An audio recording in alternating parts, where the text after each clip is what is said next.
السلام عليكم. تالتة اعدادي، ازيكم؟ عاملين ايه؟ تمام؟ حلوين؟ وانا كمان حلو. بص، انا زهقت بصراحه، مش كل فيديو هقعد اقول لك اعمل اشتراك في القناه علشان بالناس الامتحانات مهمه. كل اللي انا عايز اقوله لك ان الفيديو ده الفيديو الثالث من الامتحانات المتوقعه على ماده العلوم. واخيرا الفيديو ده مش مترتب، وكمان ممكن ما تلاقيش فيه بعض الاسئله. يعني ايه؟ يعني ممكن ما تلاقيش فيه اسئله صح وغلط، او ممكن تلاقي صح وغلط بس ما تلاقيش علل، وممكن تلاقي علل ولكن ما تلاقيش صوب ما تحته خط. ولكن ما تقلقش، قبل الامتحان باذن الله هنزل لك فيديو زيتونه. الفيديو ده هيبقى فيه اكتر من 500 سؤال لن يخرج عنه الامتحان باذن الله. والفيديوهات دي برضو مهمه. واخيرا الكلمه بتاعتنا اياها. الاول انا عبد الغني مكرم، بعد كده نقول جيش عبد الغني مكرم. يلا بينا. وهنا معانا السؤال رقم 20، بيقول لك عند سقوط شعاع ضوئي على مرآة مستوية فإنه ينعكس بحيث تكون زاوية السقوط تساوي نقط. هنقول له بحيث تكون زاوية السقوط تساوي زاوية الانعكاس. السؤال رقم 21 بيقول لك المرآة نقط يكون سطحها اللامع جزءا من السطح الخارجي للكرة. هنقول له المرآة المحدبة. يلا بينا نشوف السؤال رقم 22، بيقول لك إذا كان قطر تقور المرآة المقعرة 20 سنتي يكون بعدها البؤري نقط سنتي. هنروح قايلين له بعدها البؤري هيكون 5 سنتي. السؤال رقم 23 بيقول لك مرآة مقعرة بعدها البؤري 20 سنتي، وضع جسم على بعد 40 سنتي من قطبها، تتكون له صورة على بعد نقط سنتي من قطبها.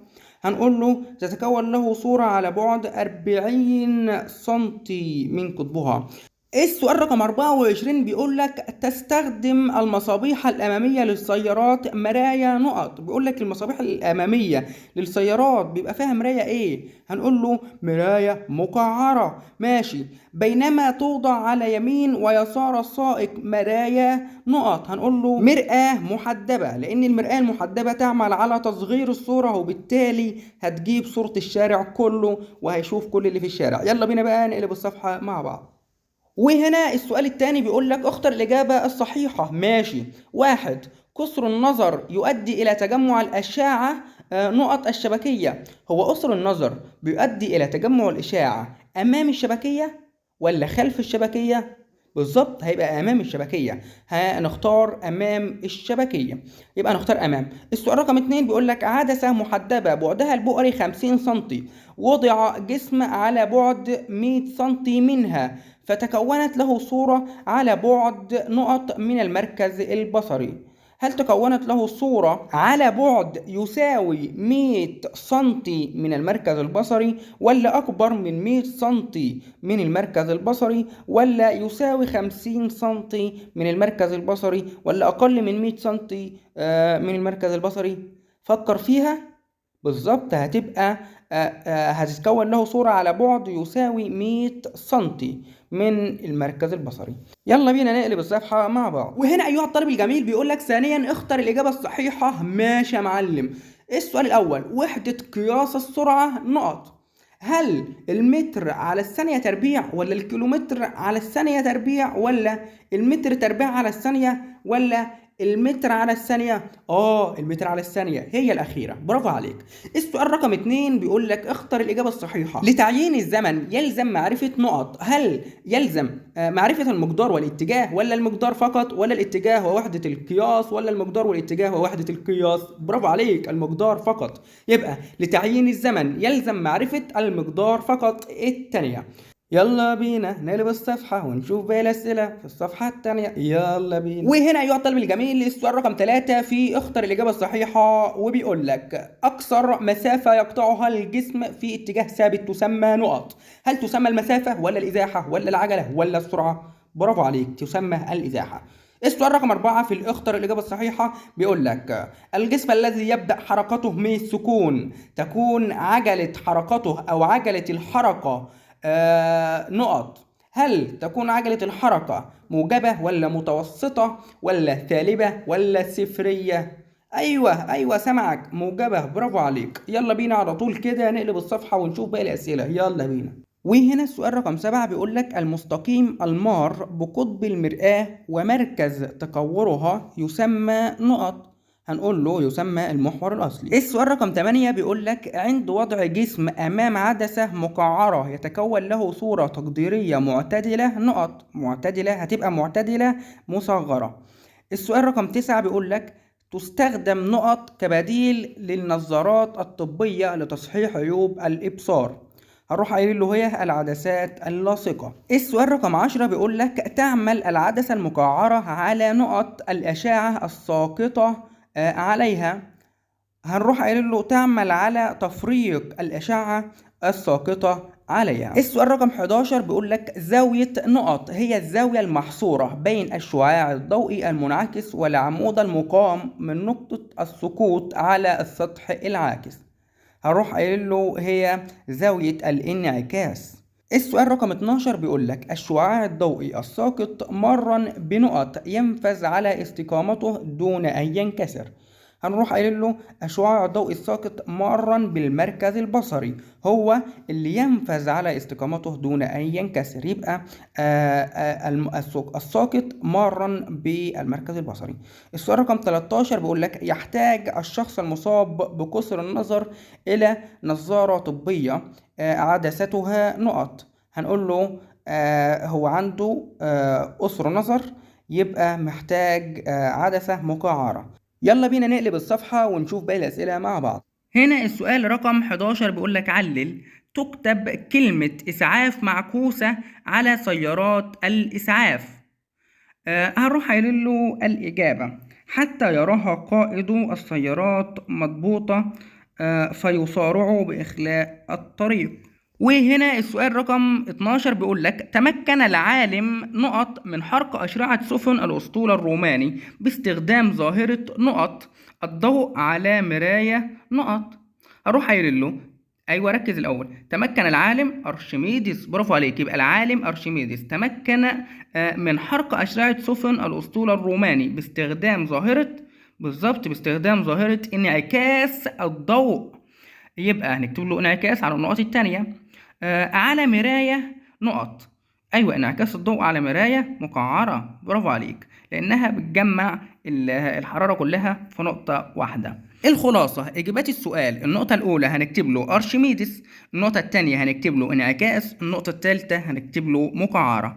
يلا بينا نقلب الصفحة مع بعض، يلا بينا. وهنا أيها الطالب الجميل ركز معايا، الأسئلة طبعا مش مترتبة ولكن ما يهمناش، يلا بينا نحل على طول.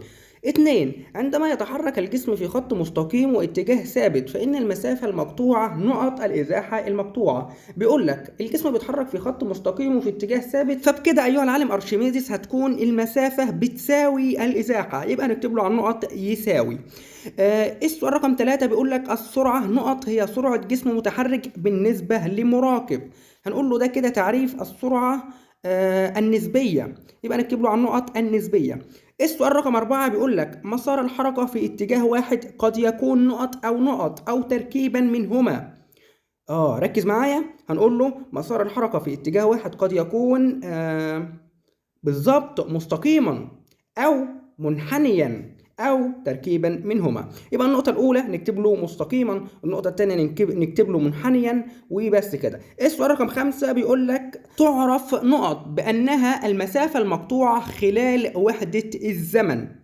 أيوة هي السرعة، يبقى السرعة هي التي تعرف بأنها المسافة المقطوعة خلال وحدة الزمن. برافو عليك أيها الطالب الجميل، برافو عليك بجد. وهنا السؤال رقم 6 بيقول لك تنقسم الكميات الفيزيائية إلى كميات فيزيائية نقط وكميات فيزيائية نقط. هو احنا يا ابو احمد ما عندناش غير نوعين من الكميات الفيزيائية، قياسية ومتجهة، يبقى النقط الأولى نكتب له قياسية، النقط الثانية نكتب له متجهة. يلا بينا نشوف السؤال رقم 7 بيقول لك إذا كانت السرعة النسبية لسيارة 30 كيلومتر في الساعة بالنسبة لمراكب يتحرك بسرعة 55 كيلومتر في الساعة في نفس اتجاهها، فإن السرعة الفعلية للسيارة تكون نقط كيلومتر في الساعة. علشان وقت الفيديو عايزك تعمل الخطوات مع نفسك وتجيب الناتج مع نفسك وبعد كده تيجي تشوف الإجابة. يلا بينا بقى نشوف الإجابة، يلا بينا. هنقول له السرعة الفعلية للسيارة تكون برافو عليك، 85 كيلومتر في الساعة. برافو عليك جدا. يلا بينا بقى ننتقل على باقي الأسئلة في الصفحة اللي بعد كده مع بعض. يلا بينا. وهنا السؤال رقم 8 بيقول لك من وحدات قياس السرعة نقط ونقط. هنقول له الكيلو متر في الساعة والمتر في الثانية. السؤال رقم 9 بيقول لك حاصل ضرب سرعة الجسم المتحرك في الزمن بيساوي. برافو عليك، المسافة. الله أكبر معلم. السؤال رقم 10 بيقول لك السرعة نقط يصعب تحقيقها عمليا. هنقول له هي السرعة، أيوة، المنتظمة. برافو. السؤال رقم 11 قياس السرعة النسبية يعتمد على نقط المراقب ونقط حركة المراقب. هنقول له يعتمد على حالة المراقب واتجاه حركة المراقب. طب يلا بينا. لا ما تخافش، مش هنطلع من الفيديو خالص، ده احنا هنقلب الصفحة بس. ايها الطالب الجميل، عايزك تركز معايا وتفتح البصرة. بيقول لك ثامنا انظر الى الشكل المقابل ثم اجب. ماشي يا ابو احمد. السؤال الاول بيقول لك الشكل المقابل يمثل احدى العمليات التي حدثت للكون. ماشي. بيقول لك بقى ما الذي يمثله كل من واحد او الف انتفاخ العجين. اللي قدامك في الطبق دي عجينة ومنتفخة، تبقى هي كده. او العجينة دي لسه بتختمر وعمالة تتنفخ، دي كده بتمثل ايه؟ بالظبط بتمثل تمدد الكون. برافو عليك، يبقى انتفاخ العجين يمثل تمدد الكون.